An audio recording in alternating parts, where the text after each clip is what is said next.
إن الحمد لله نحمده ونستعينه ونستغفره ونعوذ بالله من شرور أنفسنا ومن سيئات أعمالنا. من يهده الله فلا مضل له ومن يضلل فلا هادي له. وأشهد أن لا إله إلا الله وحده لا شريك له وأشهد أن محمدًا عبده ورسوله أرسله بالهدى ودين الحق ليظهره على الدين كله ولو كره المشركون.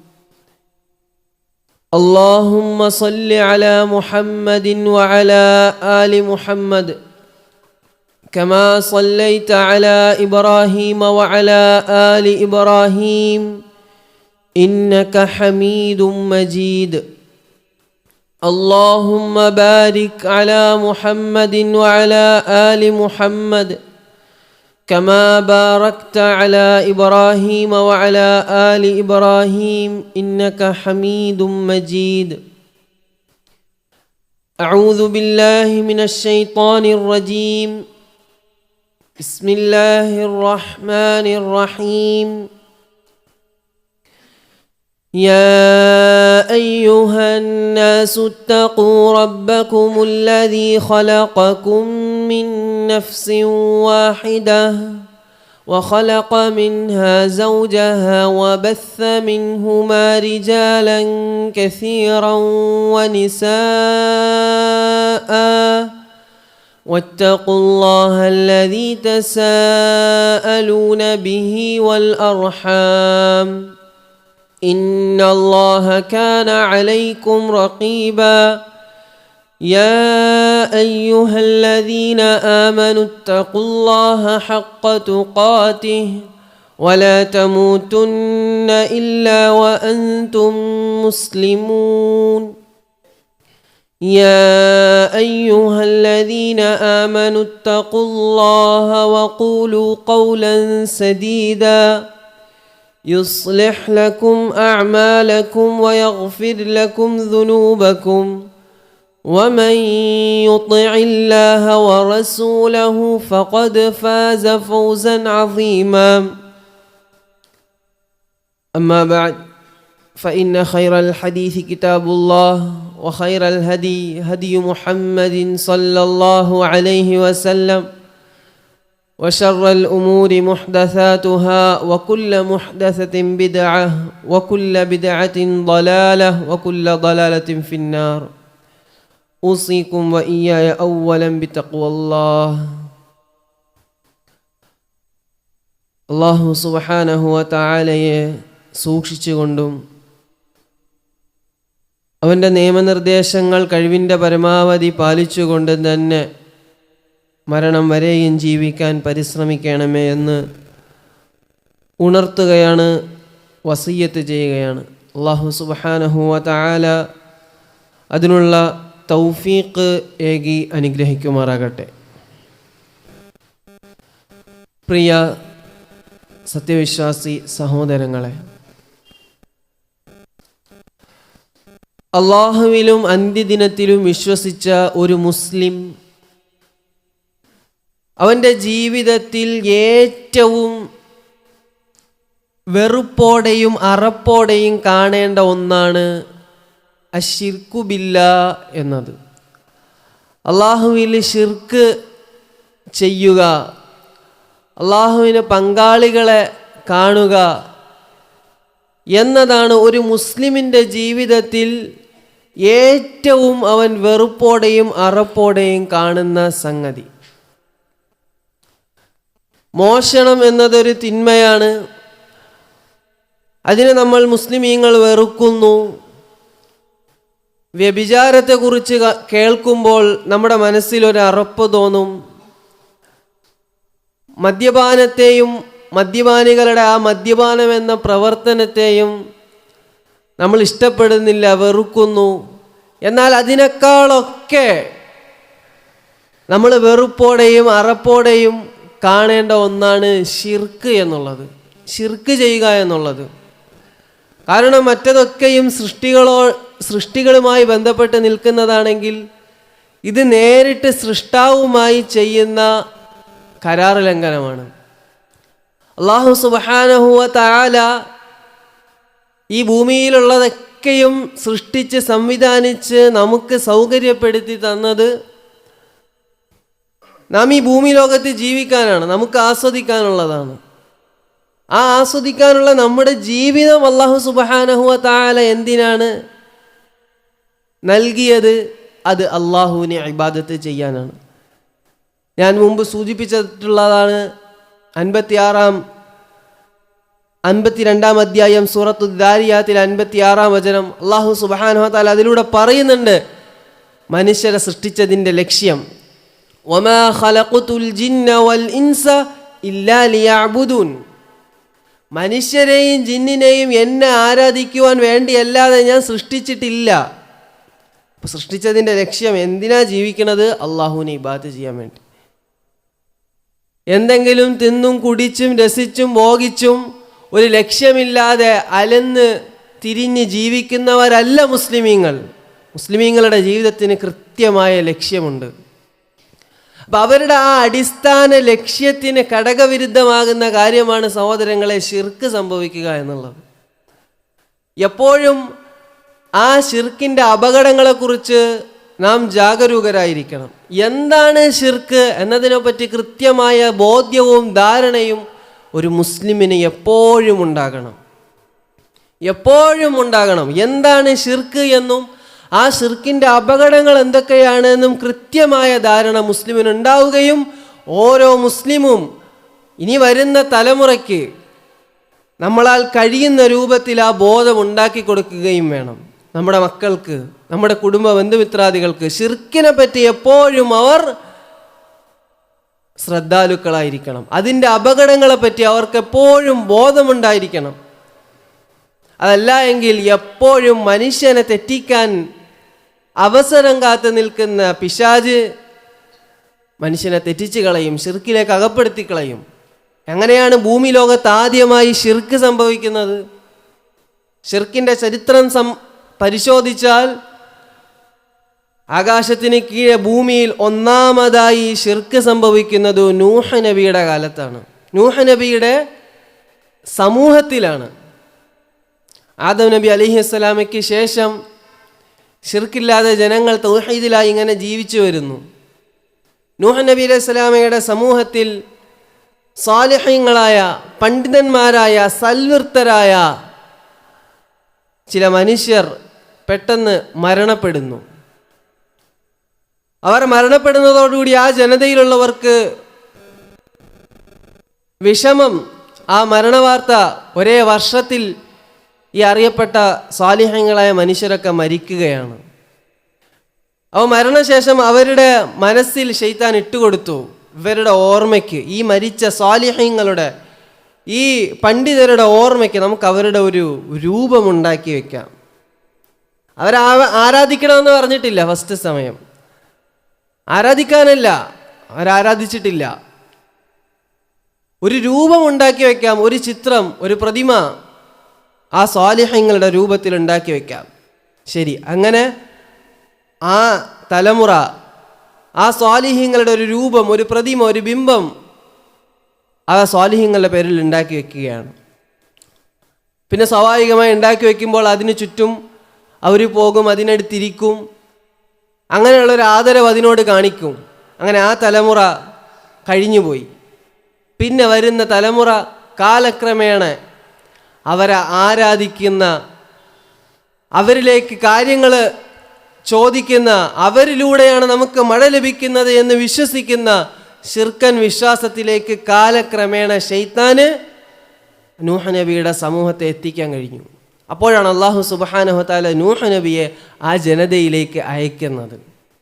അപ്പോഴേക്കും ആ ജനങ്ങൾ, ശിർക്ക് സംഭവിച്ചിട്ടില്ലാത്ത ജനത, അവരിലേക്ക് കാലക്രമേണ ശിർക്ക് സംഭവിക്കുകയും പിന്നെ അല്ലാഹു സുബ്ഹാനഹു വ തആല തൗഹീദിലേക്ക് ക്ഷണിക്കാൻ വേണ്ടി പ്രവാചകൻ അയച്ചിട്ട് പോലും ആ തൗഹീദിലേക്ക് തിരിച്ചു വരാൻ കഴിയാത്ത വണ്ണം ഷിർക്ക് അവരുടെ മനസ്സിൽ ഉറച്ചുപോയി.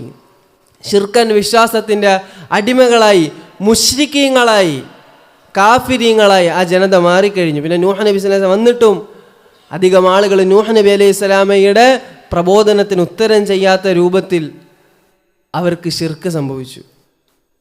അവ പറഞ്ഞു വന്നത്, നമ്മളെപ്പോഴും ഷിർക്കിനെ കുറിച്ച് ബോധമുള്ളവരായിരിക്കണം. നമ്മുടെ തലമുറയ്ക്ക് നമ്മൾ ആ ബോധം ഉണ്ടാക്കി കൊടുക്കണം. അവർക്ക് നമ്മൾ വസിയ്യത്ത് നൽകണം, ഷിർക്കിനെ തൊട്ട് ജാഗരൂകരായിരിക്കാൻ. അവരുടെ തലമുറകളോടും ഇതേ വസിയ്യത്ത് നിലനിർത്തി പോരാൻ നമ്മളാൽ കഴിയുന്ന രൂപത്തിൽ നമുക്ക് അവർ നിർദ്ദേശം നൽകണം. എന്താണ് ഷിർക്ക് എന്നും അതിൻ്റെ അപകടങ്ങൾ എന്തൊക്കെയാണ് എന്നും നമ്മൾ അറിഞ്ഞിരിക്കണം. നമ്മുടെ മക്കളെ നമ്മളത് പഠിപ്പിക്കണം. എന്താണ് ഷിർക്ക്? പണ്ഡിതന്മാർ അതിൽ പറഞ്ഞ ഒരു നിർവചനം, തസ്വിയതു ഗൈരില്ലാഹി ബില്ലാഹി ഫീമാ ഹുവ മിൻ ഖസായിസില്ലാഹ്. തസ്വിയതു ഗൈരില്ലാഹ്, അല്ലാഹു അല്ലാത്തവരെ നമ്മൾ അള്ളാഹുവുമായിട്ട് സമപ്പെടുത്തുക. അഥവാ അള്ളാഹുവിൻ്റെതായിട്ട് മാത്രമുള്ള ചില കാര്യങ്ങളുണ്ട്. അള്ളാഹുവിന് മാത്രം പ്രത്യേകമായ ചില കാര്യങ്ങൾ. ഒന്നുമില്ലായ്മയിൽ നിന്ന് ഒരു സൃഷ്ടിയെ സൃഷ്ടിക്കുക, അത് അള്ളാഹുവിന് മാത്രമുള്ള കാര്യം. നമുക്കറിയാം, ഒരു കാരണങ്ങളുടെയും ബന്ധമില്ലാതെ കാര്യങ്ങൾ നടത്തിത്തരാൻ കഴിവുള്ളവൻ അള്ളാഹുവാണ്. അള്ളാഹു, നമ്മൾ രോഗം വന്നാൽ നമ്മൾ അള്ളാഹുവിനോട് പ്രാർത്ഥിക്കും.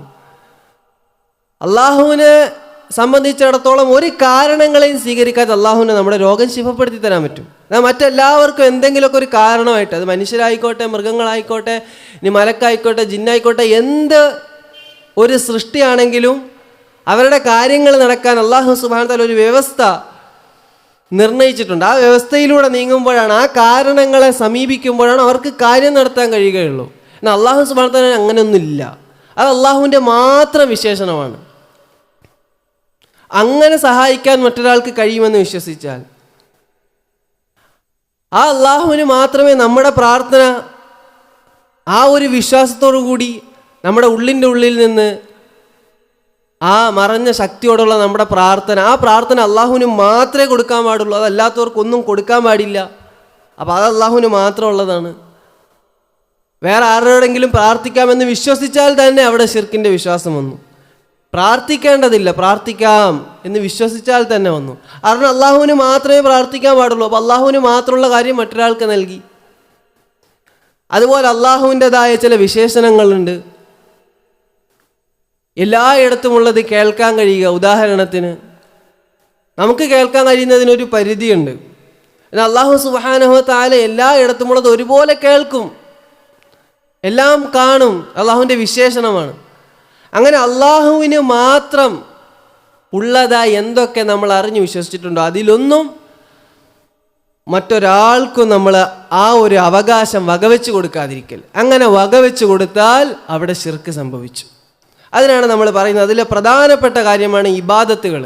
ഇബാദത്തുകൾ നമ്മൾ അള്ളാഹുവിന് മാത്രമേ കൊടുക്കാൻ പാടുള്ളൂ, വേറെ ആർക്കും കൊടുക്കാൻ പാടില്ല എന്ന് പറയുന്നതിൽ പ്രധാനപ്പെട്ട സത്തയായ ഒരു കാര്യമാണ്. അപ്പോൾ അള്ളാഹുവിൻ്റെതായി മാത്രം, അള്ളാഹുവിന് മാത്രമായി എന്തൊക്കെയുണ്ടോ, അള്ളാഹുവിൻ്റെ അവകാശങ്ങളായി അള്ളാഹുവിൻ്റെതായി മാത്രം എന്തൊക്കെയുണ്ടോ, അള്ളാഹുവിന് മാത്രം പ്രത്യേകമാക്കി നമ്മൾ പഠിച്ച എന്തൊക്കെയുണ്ടോ, അതൊന്നും അള്ളാഹു അല്ലാത്തവരിലേക്ക് കൊടുക്കാതിരിക്കുക. അങ്ങനെ കൊടുത്താൽ അവിടെ ശിർക്ക് സംഭവിച്ചു. അങ്ങനെ ശിർക്ക് സംഭവിച്ചു കഴിഞ്ഞാൽ പിന്നെ ഇസ്ലാം ദീന് പൊളിഞ്ഞു. അശ്ഹദു അൻ ലാ ഇലാഹ ഇല്ലല്ലാഹ് അശ്ഹദു അന്ന മുഹമ്മദുർ റസൂലുള്ളാഹ് എന്ന് പറഞ്ഞ് മുസ്ലിമായ ഒരു മനുഷ്യൻ, അവൻ ഹജ്ജ് ചെയ്തവനായിക്കോട്ടെ, ഉംറ ചെയ്തവനായിക്കോട്ടെ, നോമ്പ് നിർവഹിക്കുന്നവനായിക്കോട്ടെ, നിസ്കരിക്കുന്നവൻ, എത്ര വലിയ നന്മകൾ അവൻ്റെ ജീവിതത്തിൽ ഒരു ശിർക്ക് സംഭവിക്കുന്നതോടുകൂടി മുഴുവൻ അമലുകളും പൊളിഞ്ഞു. 39-ാം അധ്യായം സൂറത്തു സുമറിൽ അല്ലാഹു സുബ്ഹാനഹു വ തആല പറയുന്നു, ലഇൻ അശ്റക്ത ലയഹ്ബതന്ന അമലുക്. ലഇൻ അശ്റക്ത, താങ്കൾ എങ്ങാനും ശിർക്ക് ചെയ്താൽ. ആരാണ് ഈ താങ്കൾ? ഖുർആനിൽ താങ്കൾ എന്ന് പ്രയോഗിക്കുന്നത് റസൂലുള്ളാഹി സ്വല്ലല്ലാഹു അലൈഹി വസല്ലമയോടാണ്. ലഇൻ അശ്റക്ത, താങ്കൾ എങ്ങാനും ശിർക്ക് ചെയ്താൽ ലയഹ്ബതന്ന അമലുക, താങ്കളുടെ കർമ്മങ്ങൾ പൊളിഞ്ഞു പോകും. വല തകൂനന്ന മിനൽ ഖാസിരീൻ, നഷ്ടക്കാരിൽ താങ്കൾ വിടും. റസൂലുള്ളാഹി സ്വല്ലല്ലാഹു അലൈഹി വസല്ലമയോടാണ് പറഞ്ഞതെങ്കിൽ നമ്മുടെയൊക്കെ അവസ്ഥ എന്തായിരിക്കും? ശിർക്ക് സംഭവിക്കുന്നവരുടെ മുഴുവൻ അമലുകളും പൊളിയും. അവന് നരകം ഹറാമാകും. അല്ലാഹു സുബ്ഹാനഹു വ തആല പറയുന്നു 5-ാം അധ്യായം സൂറത്തുൽ മാഇദയുടെ 72-ാം വചനം, ഇന്നഹു മൻ യുശ്രിക് ബില്ലാഹ്, ആരെങ്കിലും അല്ലാഹുവിൽ ശിർക്ക് ചെയ്താൽ ഫഖദ് ഹറമല്ലാഹു അലൈഹിൽ ജന്ന, അല്ലാഹു അവൻ്റെ മേൽ സ്വർഗം ഹറാമാക്കിയിരിക്കുന്നു. നമ്മൾ മുമ്പ് തൗഹീദ് പറഞ്ഞപ്പോൾ പറഞ്ഞു, മുവഹിദായി തൗഹീദ് സ്വീകരിച്ചു കഴിഞ്ഞാൽ പിന്നെ അവൻ്റെ മേൽ നരകം ഹറാമാക്കിയിരിക്കുന്നു. ഇവിടെ നേരെ തിരിച്ച്, ശിർക്ക് ചെയ്യുന്നതോടുകൂടി സ്വർഗം ഹറാമായി. ഫഖദ് ഹറമല്ലാഹു അലൈഹിൽ ജന്ന, അള്ളാഹു ഒരിക്കലും പുറത്തു തരൂല. ശിർക്ക് എന്ന അള്ളാഹു സുബ്ഹാനഹു വ തആല ഒരിക്കലും പൊറുക്കപ്പെടാത്ത പാപമാണ് ശിർക്ക്. മറ്റെല്ലാ പാപങ്ങളും ഒരു വേള നമ്മൾ തൗബ ചെയ്യാതെയാണ് മരണപ്പെട്ടു പോയതെങ്കിൽ കൂടി ഒരു വേള അള്ളാഹുവിൻ്റെ മശിയത്തിൻ്റെ അടിസ്ഥാനത്തിൽ അള്ളാഹു പുറത്തു തന്നേക്കാം. അള്ളാഹു പാപങ്ങളെല്ലാം പൊറുക്കുന്ന സത്യവിശ്വാസികളുടെ കൂട്ടത്തിൽ നമ്മൾ ഉൾപ്പെടുത്തി അനുഗ്രഹിക്കുമാറാകട്ടെ. എന്നാൽ ശിർക്ക് എന്ന പാപം അള്ളാഹു സുബ്ഹാനഹു വ തആല ഒരിക്കലും പൊറുക്കില്ല. ബാക്കി പാപങ്ങളൊക്കെ ഒരു വേള, അത് വ്യഭിചാരമായിക്കോട്ടെ, മോശനമായിക്കോട്ടെ, മറ്റ് തിന്മകളായിക്കോട്ടെ, ഒരു വേള അള്ളാഹു സുബ്ഹാനഹു വ തആല പുറത്ത് തന്നേക്കാം. അതല്ലെങ്കിൽ അതിൻ്റെ ശിക്ഷ അനുഭവിച്ച ശേഷം അള്ളാഹു സുബ്ഹാനഹു വ തആല സ്വർഗത്തിൽ കടത്തിയേക്കാം. പക്ഷെ ശിർക്ക് എന്ന പാപം അള്ളാഹു പൊറുക്കുകയില്ല. 4-ാം അധ്യായം സൂറത്തുൻ നിസാഇന്റെ 48-ാമത്തെ ആയത്തിലൂടെ അള്ളാഹു സുബ്ഹാനഹു വ തആല പറയുന്നു, ഇന്നല്ലാഹ ലാ യഗ്ഫിറു അൻ യുശ്റക ബിഹി വയഗ്ഫിറു മാ ദൂന ദാലിക ലിമൻ യശാ. നിശ്ചയമായും അല്ലാഹു ലാ യഗ്ഫിറു, അല്ലാഹു പൊറുക്കുകയില്ല, അൻ യുശ്റക ബിഹി, അല്ലാഹുവിന് പങ്കു ചേർക്കുന്നത്, വയഗ്ഫിറു, അല്ലാഹു പൊറുക്കും, മാ ദൂന ദാലിക ലിമൻ യശാ, അതിനു പുറമേ ഉള്ളതൊക്കെ അല്ലാഹു പൊറുക്കും. ശിർക്ക് അല്ലാഹു ഒരിക്കലും പൊറുക്കില്ല. അപ്പോൾ എത്ര വേള നമ്മൾ ശിർക്ക് ആണ് പറഞ്ഞത്, അത്രയേറെ നമ്മൾ ജീവിതത്തിൽ ശിർക്കിൻ്റെ ഒരംശം, ഒരു ലാഞ്ചന വിശ്വാസത്തിലോ പ്രവർത്തനത്തിലോ വാക്കിലോ സംസാരത്തിലോ കടന്നുകൂടുന്നതിന് നമ്മൾ ശ്രദ്ധിക്കണം. ഏറ്റവും വലിയ അക്രമമാണ് ശിർക്ക്. നമ്മൾ ചെയ്യുന്ന അക്രമങ്ങളിൽ ഏറ്റവും വലിയ ദുൽമ്, ഏറ്റവും വലിയ വാലിം, അക്രമി അവൻ ശിർക്ക് ചെയ്യുന്നവനാണ്. 31-ാം അധ്യായം സൂറത്തുൽ ലുഖ്മാനിന്റെ 13-ാമത്തെ ആയത്തിലൂടെ അല്ലാഹു സുബ്ഹാനഹു വ തആല പറയുന്നു, ഇന്ന ശിർക ലദുൽമുൻ അദീം, നിശ്ചയമായും ശിർക്കാണ് ഏറ്റവും വലിയ അക്രമം. ഇന്ന ശിർക ലദുൽമുൻ അദീം, ഏറ്റവും വലിയ വഴികേട്, ഏറ്റവും വലിയ ദലാലത്ത് അത് ശിർക്ക് ചെയ്യുക എന്നുള്ളതാണ്. അല്ലാഹു സുബ്ഹാനഹു വ തആല 46-ാം അധ്യായം സൂറത്തുൽ അഹ്ഖാഫിന്റെ 45-ാം ആയത്തിലൂടെ പറയുന്നു, വമൻ അദല്ലു മിമ്മൻ യദ്ഉ മിൻ ദൂനില്ലാഹ് മൻ ലാ യസ്തജീബു ലഹു ഇലാ യൗമിൽ ഖിയാമ, ഖിയാമത്ത് നാൾ വരെ ഉത്തരം ചെയ്യാത്ത ഒരു കൂട്ടരോട് പ്രാർത്ഥന നടത്തുന്നവരെക്കാൾ, ദുആ ചെയ്യുന്നവനേക്കാൾ വലിയ ദലാലത്തിൽ, വഴികേടിലായവനാരുണ്ട് എന്ന്. അഥവാ അല്ലാഹു അല്ലാത്തവരോട് പ്രാർത്ഥന, ദുആ ചെയ്യുക എന്നുള്ളത് ഏറ്റവും വലിയ ദലാലത്താണ്, വഴികേടാണ് എന്ന്. സമാനമായ ഒരുപാട് പരാമർശങ്ങൾ അല്ലാഹു സുബ്ഹാനഹു വ തആല ശിർക്ക് എന്ന പാപത്തെക്കുറിച്ച് ഖുർആനിലൂടെയും ഹദീസിലൂടെയും നമുക്ക് പറഞ്ഞു തന്നിട്ടുണ്ട്. അടിവേരാണ് ഇസ്ലാം. ഒരു വീടിൻ്റെ ഫൗണ്ടേഷൻ പൊളിയുന്നത് പോലെ ഇസ്ലാം മതം ജീവിതത്തിൽ നിന്ന് പൊളിഞ്ഞു പോകുന്ന പാപമാണ് അള്ളാഹുവിൽ പങ്കു ചേർക്കുക എന്നുള്ള ശിർക്ക്. അതുകൊണ്ട് തന്നെയാണ് അത്രയേറെ ഗൗരവത്തിൽ പല പ്രഭാഷകരും, അത്രയേറെ ഗൗരവത്തിൽ പല വിഭാഗങ്ങളും ആ ശിർക്ക് എന്ന തിന്മയ്ക്കെതിരെയും ആ ശിർക്കിൻ്റെ ആളുകൾക്കെതിരെയും അത്രയേറെ ഗൗരവപൂർവ്വം പോരാടാനുള്ള കാരണം ഈ ആയത്തുകളാണ്, ഈ ഹദീസുകളാണ്. ഈ ദീനാണ് പ്രവാചകന്മാരൊക്കെ ജനങ്ങളെ പ്രബോധനം ചെയ്തത്, പ്രബോധിത സമൂഹത്തിൽ നിന്ന് കല്ലേറുകൊണ്ടത്, മുൻഗാമികളെ ഈർച്ചവാളുകൊണ്ട് ശരീരം പകുതിയായി മുറിക്കപ്പെട്ടത്, അവരുടെ ഗുഹ്യാവയവങ്ങളിൽ വരെ കുന്തം കയറ്റിയും മറ്റും ഉപദ്രവിച്ചതൊക്കെ ഈ ഷിർക്കിൻ്റെ പേരിലാണ്. ഷിർക്ക് ചെയ്യാത്തതിൻ്റെ പേരിൽ, ഷിർക്കിൽ അവർ വഴിപ്പെടാത്തതിൻ്റെ പേരിൽ, അവരുടെ ജീവൻ നഷ്ടപ്പെടുന്നതിനേക്കാൾ അവർ വളരെ ഗൗരവത്തിൽ അവരുടെ ജീവിതത്തിൽ ഈ ഷിർക്ക് സംഭവിക്കുന്നതിന് അവർ കണ്ടു. ജീവൻ പോയാലും ജീവൻ നഷ്ടപ്പെട്ടാലും ഷിർക്കിൻ്റെ ഒരു പദം, ഷിർക്കിൻ്റെ ഒരു വിശ്വാസം, ഷിർക്കിൻ്റെ ഒരു പ്രവർത്തനം, അള്ളാഹുവിനോട് കാണിക്കുന്ന ഏറ്റവും വലിയ അക്രമം അതെൻ്റെ ജീവിതത്തിൽ ഉണ്ടാവില്ല എന്നവർ ഉറപ്പിച്ച് വിശ്വസിക്കുകയും അതിനായി ഉറപ്പിച്ച് അവർ പോരാടുകയും അവരുടെ കാലുകൾ അവർ അതിൽ ഉറപ്പിച്ച് നിർത്തുകയും ചെയ്തു. അതുകൊണ്ട് തന്നെ നമ്മളും ആ ഒരു പ്രാധാന്യവും ഗൗരവവും ഷിർക്കിന് നൽകണം. ഷിർക്കിൽ നിന്നാണ് ഒന്നാമതായി നമ്മൾ ജനങ്ങളെ അകറ്റേണ്ടത്. മദ്യപാനത്തിനേക്കാളും കള്ളുകുടിയേക്കാളും വ്യഭിചാരം ഒന്നാമത് അവൻ അകറ്റേണ്ടത് ഷിർക്കിൽ നിന്നാണ്. എല്ലാ തിന്മയിൽ നിന്നും അകറ്റണം. ഒന്നാമതും ഏറ്റവും പ്രധാനപൂർവ്വവും അകറ്റേണ്ടത് ഷിർക്കിൽ നിന്നാണ്. തൗഹീദിലാണ് ഉറപ്പിച്ചു നിർത്തുന്നത്. നമ്മുടെ മുൻഗാമികൾ നമുക്ക് കാണിച്ചു തന്ന മാതൃകയാണ് അതാണ്. അതിലൂടെയാണ് നമ്മുടെ ഇഹലോകവും നമ്മുടെ പരലോകവും നന്നാവുന്നത്. അതല്ലാത്ത ഒരു വഴിയും നമ്മുടെ പരലോകം നന്നാവാനില്ല.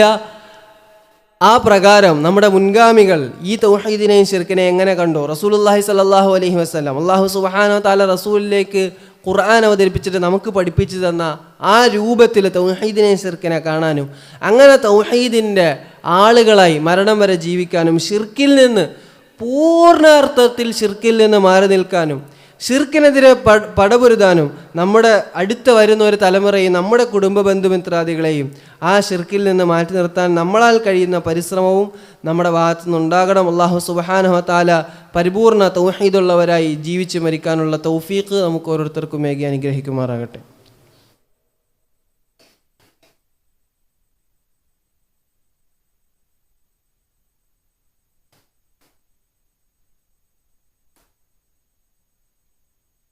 അൽഹംദുലില്ലാഹ് സ്വലാത്തു വസ്സലാമു അലാ റസൂലില്ലാഹ് വഅലാ ആലിഹി വസഹ്ബിഹി അജ്മഈൻ. അമ്മാ ബഅദ്. ഉസീകും സാനിയൻ ബിതഖ്വല്ലാഹി അസ്സ വജൽ. അല്ലാഹു സുബ്ഹാനഹു വ തആലയെ സൂക്ഷിച്ചുകൊണ്ടും അവൻ്റെ വിധിവിലക്കുകളൊക്കെയും പാലിച്ചുകൊണ്ടും തന്നെ ജീവിക്കാൻ പരിശ്രമിക്കണമേ എന്ന് ഓർമ്മപ്പെടുത്തുകയാണ്, വസിയ്യത്ത് ചെയ്യുകയാണ്. അല്ലാഹു സുബ്ഹാനഹു വ തആല അതിനുള്ള തൗഫീഖ് നമുക്ക് ഓരോരുത്തർക്കും ഏകി അനുഗ്രഹിക്കുമാറാകട്ടെ. പ്രിയ സത്യവിശ്വാസി സഹോദരങ്ങളെ, ഇന്ന് റജബ് 30 നാളെ മുതൽ നാം ശഅബാനിലേക്ക് കടക്കുകയാണ്. ശഅബാൻ കഴിഞ്ഞാൽ പിന്നെ റമദാനാണ്. റസൂലുള്ളാഹി സ്വല്ലല്ലാഹു അലൈഹി വസല്ലം വളരെയേറെ പ്രാധാന്യം നൽകിയ ഒരു മാസമാണ് ശഅബാൻ മാസം. അല്ലാഹു സുബ്ഹാനഹു വ തആല നമ്മോട് പറഞ്ഞത് ഖുൽ ഇൻ കുൻതും തുഹിബ്ബൂനല്ലാഹ്, നിങ്ങൾ അല്ലാഹുവിനെ ഇഷ്ടപ്പെടുന്നുണ്ടെങ്കിൽ ഫത്തബിഊനി, എന്നെ പിൻപറ്റണം എന്ന് റസൂലിനോട് പറയാനാണ്. അഥവാ റസൂലിനെ പിൻപറ്റണം. അല്ലാഹുവിൻ്റെ അടുത്ത് ഇഷ്ടമുണ്ടോ? ആ ഇഷ്ടമുണ്ട് എന്നതിൻ്റെ അടയാളം ഇഷ്ടപ്പെടുന്നവൻ റസൂലിനെ പിൻപറ്റുന്നു എന്നുള്ളതാണ്. റസൂലുള്ളാഹി സ്വല്ലല്ലാഹു അലൈഹി വസല്ലം ശഅബാൻ മാസം പ്രത്യേകം ഇബാദത്തുകളുടെ വിഷയത്തിൽ ശ്രദ്ധ കൊടുത്ത ഒരു മാസമാണ് ശഅബാൻ മാസം. റസൂലുള്ളാഹി സ്വല്ലല്ലാഹു അലൈഹി വസല്ലം ഏറ്റവും അധികം സുന്നത്ത് നോമ്പുകൾ അധികരിപ്പിച്ച ഒരു മാസമാണ് ശഅബാൻ മാസം. റമദാനിൽ നിർബന്ധമായ നോമ്പുകളാണ്. സുന്നത്തായ നോമ്പുകൾ ഏറ്റവും അധികവും റസൂലുള്ളാഹി സ്വല്ലല്ലാഹു അലൈഹി വസല്ലം എടുത്ത മാസമായ ഹദീസുകളിൽ നിന്ന് മനസ്സിലാക്കാൻ പറ്റുന്ന മാസമാണ് ശഅബാൻ. റമദാനിലേക്ക് നമുക്ക് ഒരുങ്ങാനുള്ളൊരു മാസമാണ് ശഅബാൻ. നമ്മൾ പലപ്പോഴും റമദാൻ്റെ തൊട്ട് മുമ്പാണ് റമദാൻ്റെ ഒരു അഹ്ലൻ റമദാൻ വെക്കലും ഒരു ക്ലാസ് കേൾക്കലും അങ്ങനെ ഒരു ഒരുങ്ങൽ. എന്നാൽ റസൂലുള്ളാഹി സ്വല്ലല്ലാഹു അലൈഹി വസല്ലവും സഹാബത്തും സലഫുകളും ശഅബാൻ മാസം തന്നെ റമദാനിൽ ഒരുങ്ങാനുള്ള നോമ്പെടുത്തിട്ടും റമദാനിൽ ചെയ്യുന്ന ഇബാദത്തുകളൊക്കെ ചെയ്തൊന്ന് പാപങ്ങളൊക്കെ റമദാനിന് മുമ്പ് മായ്ച്ചു കളഞ്ഞ് നല്ല ഫ്രഷായിട്ട് റമദാനിലേക്ക് കയറാം എന്ന് ചിന്തിച്ച് ശഅബാൻ ആ രൂപത്തിൽ ഉപയോഗപ്പെടുത്തിയവരാണ് നമ്മുടെ മുൻഗാമികൾ. റസൂലുള്ളാഹി സ്വല്ലല്ലാഹു അലൈഹി വസല്ലമയോട് ഉസാമ റളിയല്ലാഹു അൻഹു ചോദിക്കുന്നുണ്ട്, ലിമ അറാക തസൂമു മിൻ ശഹ്രിൻ മിനശ്ശുഹൂരി മാ തസൂമു മിൻ ശഅബാൻ. ശഅബാനിൽ നോമ്പെടുക്കും പോലെ ബാക്കിയുള്ള മാസങ്ങളിലൊന്നും റസൂലെ സ്വല്ലല്ലാഹു അലൈഹി വസല്ലം താങ്കൾ നോമ്പെടുക്കുന്ന കാണുന്നില്ലല്ലോ. അപ്പോൾ റസൂലുള്ളാഹി സ്വല്ലല്ലാഹു അലൈഹി വസല്ലം പറയുകയാണ്, ദാക ശഹ്റുൻ തഗ്ഫുലുൻ നാസു ഫീഹി അൻഹു. അതൊരു മാസമാണ് തഗ്ഫുലുൻ നാസ്, ജനങ്ങൾ അശ്രദ്ധയിലാവും ആ മാസത്തെ തൊട്ട്. അങ്ങനത്തെ ഒരു മാസമാണ് ശഅബാൻ. ബൈന റജബിൻ വ റമദാൻ, റജബിൻ്റെയും റമദാനിൻ്റെയും ഇടയിൽ ജനങ്ങൾ അശ്രദ്ധയിലാകുന്ന ഒരു മാസമാണത്. എന്താ റജബ് പവിത്രമാക്കപ്പെട്ട 4 മാസങ്ങളിൽ ഒരു മാസമാണ്. റമദാൻ പിന്നെ അറിയപ്പെട്ടതാണ്, നോമ്പിൻ്റെ മാസമാണ്. അത് ശ്രദ്ധിക്കുക, അതിൻ്റെ ഇടയിൽ അശ്രദ്ധമാവാൻ സാധ്യത ഉള്ള മാസമാണ്. വഹുവ ശഹ്റുൻ തുർഫഉ ഫീഹിൽ അഅമാലു ഇലാ റബ്ബിൽ ആലമീൻ.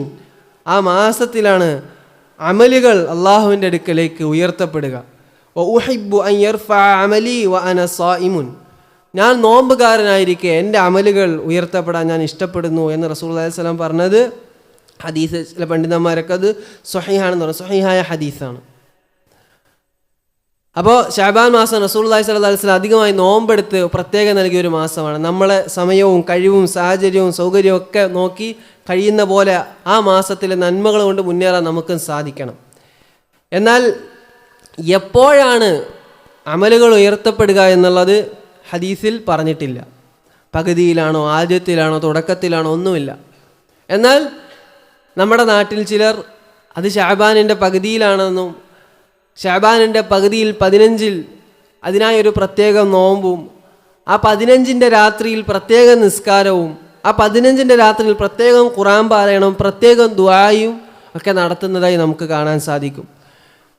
എന്നാൽ ഹദീസുകളിൽ നിന്ന്, പ്രമാണങ്ങളിൽ നിന്ന് ആ ശഅബാൻ മാസത്തിന് മൊത്തത്തിലൊരു പ്രത്യേകത ഉള്ളത് എന്നതല്ലാതെ ആ 15 മാത്രം കേന്ദ്രീകരിച്ചിട്ടുള്ളൊരു നിസ്കാരത്തിനോ ആ 15 മാത്രം കേന്ദ്രീകരിച്ചിട്ടുള്ളൊരു നോമ്പിനോ ആ 15 മാത്രം കേന്ദ്രീകരിച്ചിട്ടുള്ളൊരു പാരായണത്തിനോ പ്രാർത്ഥനയ്ക്കോ നമുക്ക് പ്രമാണങ്ങളിൽ കാണാൻ കഴിയില്ല. അതുകൊണ്ട് തന്നെ അത് പ്രമാണങ്ങളിൽ കണ്ടില്ല, അതിലില്ല എന്ന് മനസ്സിലാക്കിയിട്ട് നമ്മളത് ചെയ്യുന്ന പക്ഷം അത് നന്മയായല്ല, നമുക്ക് നാളെ പരലോകത്ത് തിന്മയായി, ബിദ്അത്തായി, നമുക്ക് നാളെ പരലോകത്ത് കുറ്റം കിട്ടുന്ന ഒരു കാര്യമായാണ് നാളെ പരലോകത്ത് അത് ഭവിക്കുക. അത് ദീനിലെ എല്ലാ കാര്യവും അങ്ങനെയാണ്. ദീൻ അല്ലാഹുവിൻ്റെ റസൂൽ സല്ലല്ലാഹു അലൈഹി വസല്ലം പൂർത്തിയാക്കി പോയതാണ്. സുബഹി നിസ്കാരത്തിൽ 2 റക്അത്താണ്, ളുഹറിന് 4ആണ്, അസറിന് 4ആണ്, മഗ്രിബ് 3ആണ്, ഇശ 4. എന്തൊക്കെയാണ് പറയേണ്ടത്, എങ്ങനെയാണ് നിസ്കരിക്കേണ്ടത് കൃത്യവും വ്യക്തവുമാണ്. പിന്നെ നമ്മളെ ഇഷ്ടപ്രകാരം സുബഹി നിസ്കാരത്തിലെ സുജൂദിൽ ഇന്ന പ്രാർത്ഥന പ്രാർത്ഥിച്ചാൽ അതിന് ശ്രേഷ്ഠത കൂടുതലാണെന്ന് നമ്മൾ പറഞ്ഞാൽ ഒരുപാട് തിന്മയാണ് അതിൻ്റെ പിന്നിൽ. ഒന്ന് റസൂലുള്ളാഹി സ്വല്ലല്ലാഹു അലൈഹി വസല്ലം മേലെ കളവ് കെട്ടിച്ചമച്ചാണ്. റസൂലുള്ളാഹി പഠിപ്പിക്കാത്തൊരു കാര്യമാണ് നമ്മൾ പറയണത്. അപ്പോൾ ദീനിലുള്ളതാണ്, റസൂലുള്ളാഹി പഠിപ്പിക്കാതെ പോയി എന്നാണ്. അള്ളാഹുവിൻ്റെ പേരിലും ദീനിലും കളവാണ്. അങ്ങനെ അതിൻ്റെ പിന്നാലെ വരുന്ന ഒരുപാട് തിന്മകളുണ്ട്. അതുകൊണ്ട് ദീനിൽ പ്രത്യേകത നൽകാത്ത ഒന്നിനും, പ്രമാണം കൊണ്ട് കൃത്യമായി പ്രത്യേകത നൽകാത്ത ഒന്നിനും നമ്മൾ പ്രത്യേകത നൽകാൻ പോകരുത്. ചെയ്തിട്ടില്ലെങ്കിൽ ചെയ്തിട്ടില്ല എന്നേ ഉള്ളൂ. പക്ഷേ ഇല്ലാത്ത ഒന്ന് ചെയ്ത് കുറ്റം വാങ്ങേണ്ട അവസ്ഥയിലേക്ക് ഒരിക്കലും നമ്മൾ പോകാൻ പാടില്ല. അത് ഏറ്റവും വലിയ തിന്മയിലേക്കാണ് എത്തുക. അതുകൊണ്ട് ദീന് അല്ലാഹുവും റസൂൽ സല്ലല്ലാഹു അലൈഹി വസല്ലമും എങ്ങനെ പഠിപ്പിച്ചോ അങ്ങനെ പഠിക്കാനും മനസ്സിലാക്കാനും, അവർ എന്തിന് ശ്രേഷ്ഠത നൽകിയോ അതിന് ശ്രേഷ്ഠത നൽകാനും, അവർ എന്തിന് ശ്രേഷ്ഠത നൽകിയില്ലയോ അതിന് ശ്രേഷ്ഠത നൽകാതിരിക്കാനും നമ്മൾ ശ്രദ്ധിക്കണം. അപ്പോഴാണ് ഏറ്റവും അള്ളാഹുവും റസൂലുമായി അടുത്ത് നിൽക്കുന്ന മുഅ്മിനായി, മുസ്ലിമായി നമ്മൾ മാറുക. അതല്ലാത്ത പക്ഷം നമ്മൾ അറിയാതെ അള്ളാഹുവിൽ നിന്ന് കൂടുതൽ അകലാനും ഒരു വേള നരകത്തിൽ അതിൻ്റെ ശിക്ഷ അനുഭവിക്കാൻ കിടക്കാനും നമ്മൾ അതിൻ്റെ അർഹരായി മാറും. അതുകൊണ്ട് ദീന് യഥാവിധം മനസ്സിലാക്കാനും അള്ളാഹുവും റസൂൽ സല്ലല്ലാഹു അലൈഹി വസല്ലം എങ്ങനെയാണ് ഈ ദീന് നമ്മിലേക്ക് എത്തിച്ചത് അപ്രകാരം അത് ആചരിച്ച് ജീവിക്കാനും പരിശ്രമിക്കുക. അള്ളാഹു അതിനുള്ള തൗഫീക്ക് നൽകി അനുഗ്രഹിക്കുമാറാകട്ടെ. സത്യവിശ്വാസികളായ നമ്മുടെ സഹോദരങ്ങൾ, അള്ളാഹു സുബ്ഹാനഹു വ തആല ശാരീരികവും മാനസികവുമായി ബുദ്ധിമുട്ട് അനുഭവിക്കുന്ന നമ്മുടെ സഹോദരങ്ങളുടെ എല്ലാവിധ പ്രയാസങ്ങളും മാറ്റിക്കൊടുക്കട്ടെ. പരിപൂർണ ആഫിയത്തോടുകൂടി ഇസ്ലാമിലായി ജീവിക്കാനും ഈമാനോടെ മരിക്കാനുമുള്ള തൗഫീഖ് എല്ലാവർക്കുമേകി അനുഗ്രഹിക്കുമാറാകട്ടെ. മരിച്ചുപോയ ഖബറിൽ കിടക്കുന്ന നമ്മുടെ സഹോദരങ്ങൾ അല്ലാഹു സുബ്ഹാനഹു വ തആല അവരുടെ ഖബറിടം വിശാലമാക്കി കൊടുക്കട്ടെ. നമ്മുടെ മക്കളെ പരിപൂർണ ഈമാനോടുകൂടി നമുക്ക് ഇരു ലോകത്തും പൂർണ്ണാർത്ഥത്തിൽ ഉപകാരമുള്ള സ്വാലിഹീങ്ങളായ മക്കളാക്കി മാറ്റി അനുഗ്രഹിക്കുമാറാകട്ടെ. അല്ലാഹുമ്മ ഗ്ഫിർ ലിൽ മുഅ്മിനീന വൽ മുഅ്മിനാത്ത് വൽ മുസ്ലിമീന വൽ മുസ്ലിമാത്ത് വൽ അഹ്യാഇ മിൻഹും വൽ അംവാത്ത് ഇന്നക മുജീബുദ് ദഅവാതി യാ ഖാദിയൽ ഹാജാത്ത്. اللهم اجرنا من النار، اللهم اجرنا من النار، اللهم اجرنا ولوالدينا ولأساتذتنا من النار. ربنا آتنا في الدنيا حسنة وفي الآخرة حسنة وقنا عذاب النار. ربنا تقبل منا، ربنا تقبل منا، ربنا تقبل منا إنك أنت السميع العليم وتب علينا إنك أنت التواب الرحيم. آمين آمين برحمتك يا أرحم الراحمين.